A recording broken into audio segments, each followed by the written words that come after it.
ये করব আমি এমনি পরোটা, প্লেন পরোটা, তার সাথে কাবলি চানা আছে। কাবলি চানাটাও আমি ওখানে বসিয়ে দিয়েছি, দেখুন কাবলি চানাটাও বসিয়ে দিয়েছি। পরোটাটাও আমি ভেজে নিচ্ছি এখানে।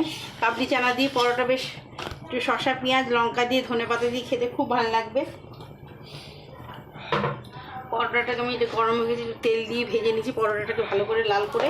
কাবলি চানাটাও আমার হয়ে গেছে। কাবলি চানাটা আমি তুলে নেবো একটা বাটিতে। পরোটা দিয়ে খেতে সবসময় তো এমনি করে, আজকে একটা প্লেন পরোটা আর কাবলি চানা করেছি, খেতে খুব ভালো লাগবে।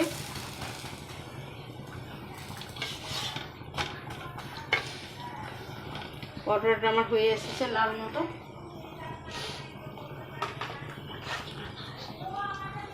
পরোটা আমার হয়ে গেছে লাল এই দিকটা।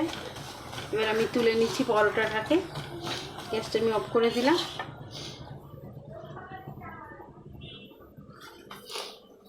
না দিয়ে আমি একটা মশলা, এমনি প্লেন পরোটা করেছি আর একটা মশলাও পরোটা করেছি, দিয়ে কাবলি চানা দিয়ে আমি রেখেছি। আপনারা যে যেখান দিয়ে দেখছেন আমার এমনি পরোটা, কাবলি চানা, মশলা পরোটা, আপনাদের ভালো লাগলে শেয়ার করবেন, কমেন্ট করবেন, লাইক করবেন, সাবস্ক্রাইব করবেন, তাহলে আমার খুব ভালো লাগবে।